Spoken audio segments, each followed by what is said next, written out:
আরে ছোট্ট বন্ধুরা, এখানে তো দেখছি দুর্গা ভীমের পায়ের ওপর পড়ে আছে মাটিতে শুয়ে। এ বাবা, দুর্গা কি করছে? চলো তো দেখে আসি দুর্গার কি আবদার। গরুর বাবা, আমাকে আম কিনে দাও, কিনে দাও। আমি আম খাবো, পাকা আম খাইনি। আমি পাকা আম কত খেতে ভালোবাসি, খাবো খাবো, দেবে না কি বলো? না হলে আমি কিছুতেই উঠবো না। আমাকে আম কিনে দিতেই হবে। আমার কত ইচ্ছে হচ্ছে পাকা আম খাবো। আমার কবে থেকে জিভ থেকে জল বেরোচ্ছে টপ টপ করে, আমি খেতেই পাচ্ছি না। আরে দুর্গা, তুমি কি ছোট বাচ্চা? তুমি এইভাবে আচরণ করছো কেন? কেউ দেখলে তো তোমাকে নিয়ে হাসাহাসি করবে। আমার পায়ে শুশুড়ি লাগছে কাতুকুতুর মতন। তুমি সরে যাও, সরে যাও। এখন আমি কোথায় যাব? আম আনতে লুঙ্গি পরেছি যে আমি কিছু জানি না। আমি আম খাবো, পাকা আম। আমায় পাকা আম এনে দাও, এনে দাও। না হলে আমি উঠবই না এখান থেকে। দাও। আমি খুব হাড় কিপটে। আমায় তো আমটা এখনো খাওয়ানো শুরু করনি। সবাই তো পাকা আম খেয়ে নিয়েছে, আমাকে এখনো খাওয়াওনি। আমি কত ভালোবাসি পাকা আম খেতে। তুমি এত কিপটে কেন? আমার আম দাও, দাও, দাও। তো মহা মুশকিলে পড়লাম রে বাবা। এই দুর্গা, তুমি না যা শুরু করেছো, আমাকে এখান থেকেই কোথাও চলে যেতে হবে মনে হয়। আরে এখানে কে কান্নাকাটির মতন করছে নাকি? আরে তো দেখছি মা ওখানে পড়ে আছে নাকি? না, মা শুয়ে আছে, বাবা তো দাঁড়িয়ে আছে দেখছি। এভাবে মা কি বাবার পায়ে পড়েছে কিছু নেবে বলে? না, আমার মাথা ঘুরে গেছে। আমি তো কিছুই বুঝতে পারছি না। কিছু একটা তো ব্যাপার।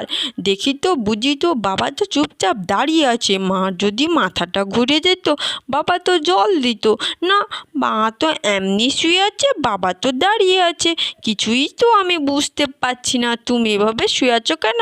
আমি পাকা আম খাবো, আমি পাকা আম খাবো। আমাকে আম দিবি না?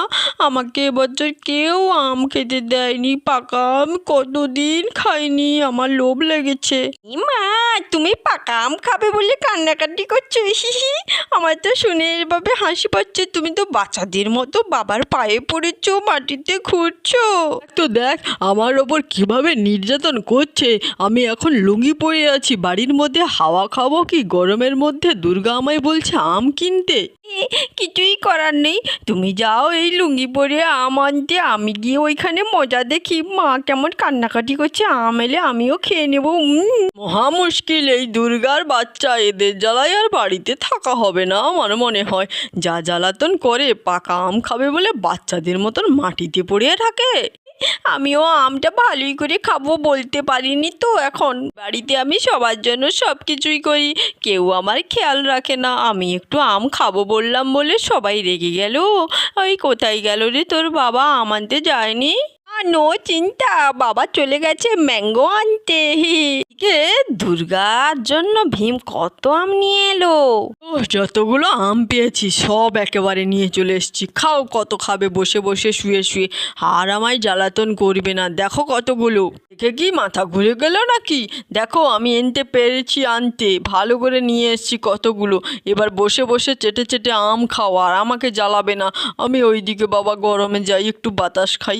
এদের জ্বালায় থাকি কি এখানে ফুলের সুগন্ধ সঙ্গে আর দাঁড়িয়ে থাকি, না হলে এদের কি যন্ত্রণা। আমার কি মজা লাগছে।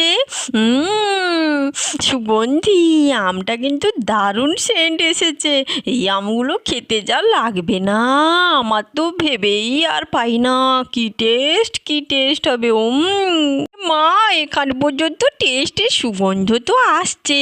দারুণ টেস্ট হবে মা, কাটো, আমিও খাবো তোমার সঙ্গে। বলিস না, আমের সুগন্ধিতে আমি আর থাকতে পারছি না। আমার মনে হচ্ছে আমগুলোর ভেতরে ঢুকে পড়ি। এই দেখ না, আমি তো এই আমের মধ্যে শুয়ে থাকবো আর শুয়ে শুয়ে আম খাবো। আমের গন্ধ আমার তো দারুণ লাগে। কত সুন্দর পাকা, সব হলুদ হয়ে গেছে। দেখ দারুণ টেস্টি হবে। চল এই আমটা নিয়ে যাই। এইটা সব থেকে বেশি টেস্টি হতে পারে, সবগুলোই টেস্টি, কিন্তু এই আমটাকে আগে কাটি। চল, আমের ওপর শুয়ে শুয়ে আজ আম খাবো। তুই আর চলে আয়। যদি না আসিস আমি আগে একা সব খেয়ে নেব। আমি কিন্তু বেশি আম খাবো, তোদের দেবো না।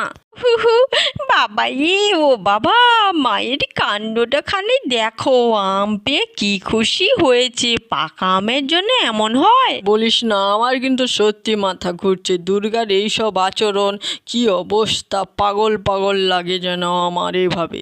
আমার কি, আমি যাই মা আম কাটছে বসে বসে, আমি ঠ্যাং উলিয়ে উলিয়ে খাবো, যাই, বেশি বকে না। চল রে, এবার আমাকে একটা আম দে, আমি এভাবে শুয়ে শুয়ে একটু খাই, কেমন টেস্ট আহ হ্যাভি টেস্ট। দাঁড়া, আগে আমি ভালো করে আম খাই, তারপর তুই নিবি, কিন্তু আগে দেবো না তোকে। ও মা, তুমি খাচ্ছ, আমায় ছোটটা দাও না, জিভ থেকে জল বেরোচ্ছিল। কিন্তু এই আমটা তো দারুণ টেস্ট হয়েছে মা, খুব সুন্দর। এদের এইগুলো দেখার থেকে ছাদের ওপর বসে হাওয়া খাওয়া অনেক সুন্দর। আমার এখানে বসে একটু আয়েশ করে বসি, দেখতেও পাবে না আমি ওদের কীর্তন দেখি। আচ্ছা, আমি ঘরের ওপরে বসে নাই, ঘরের ভেতরে কাজ করছি বলে এরা এখানে শুয়ে শুয়ে আম খাচ্ছে। আমায় একবারও ডাকলো না আমার মা। এভাবে আম, কত আম, সেই আমের ওপর মা শুয়ে আছে, আবার আম কেটে কেটে খাচ্ছে। এটা কোনো কথা? আমগুলোর কত সুন্দর সুগন্ধি। মা, তুমি এভাবে আম খাচ্ছ, তুমি তো আম খেতে ভালোবাসো জানি। তো জানিস, আম যদি খেতে ইচ্ছে হয় খা, না হলে চুপ কর। আরে, আম খাওয়ার সময় আমায় একভাবে ডিস্টার্ব করবি না, আম খেতে আমি কথা বলবো না। আচ্ছা, আম খাবে, ডিস্টার্ব করবে না, আমি তাহলে এই আমটাই নিয়ে যাব, এটাই দাও আমায়। এটা তো দারুণ টেস্ট, হ্যাভি টেস্ট, মিষ্টি মিষ্টি, অনেক মিষ্টি। এটা তো সুগন্ধিও আছে, এটা মনে হয় ফজলি আম হতে পারে। আমি এই আঁটি আমটা খাবো ভালো করে, জবরদস্ত। আরে চাপা কত বড় একটা আম নিয়ে এলো। আরে দুর্গা, দুর্গা দেখ, তোর জন্য আম এনেছি রে, তুই কত ভালোবাসিস পাকা আম, তোর জন্য এনেছি। আরে বাস দুর্গা, তুই আমায় না বলে এখানে পাকা আমের ওপর শুয়ে ঠ্যাং হলিয়ে হলিয়ে আম খাচ্ছিস, আর একবারও চাপা দিদির কথা মনে পড়লো না? বাহ, খুব ভালো। না না, তোমার কথা মনে থাকবে না? ও দিদি, তুমি এই আমটা কি নিয়ে এসছো? দেখো, সেই আমগুলো নিয়ে এসছে, খুব টেস্টি আর মিষ্টি। যা দিয়েছি গোলুর বাবা ভয়ে ভয়ে নিয়ে চলে এসছে। আমার তো কি মজাটাই না হচ্ছে, পায়েটায় পড়ে নিয়েছি। ও, তুমি কি বাচ্চাদের মতন কান্নাকাটি করছিলে? আমি শুনেছি তোমার তো আম খেতে ভালো লাগে। চাপা আন্টি তোমার জন্য এত বড় আম নিয়ে এলো। বাবা, এতগুলো আম যে কখন খাবো, আমার তো ভেবেই আনন্দ হচ্ছে। চল, এই কাটা আমটা পড়েছিল, এটা আমি খাওয়া শুরু করে দিই। আমার জিভ থেকে তো জল পড়েই যাচ্ছে, তোদের আবার পেট খারাপ করবে কেন, আমি একটা খেয়েই নিই। আরে দুর্গা, ভীম ভাই কিন্তু ভালো টেস্টি আম এনেছে রে। হায় কৃষ্ণ, চাপা দিদিও এদের মধ্যে পড়লো। আরে দুর্গা, পাকা আম পেয়ে কি অবস্থা দুর্গার, দুর্গা তো পাগল হয়ে গেল। চাপা টাপা সবার অবস্থা যেন কি। আর তোমাদের কেমন লাগলো বলো? ভীম তো ছাদের ওপরে বসে হাওয়া খাচ্ছে। তোমরা এবার সাবস্ক্রাইবটা করো তো দেখি।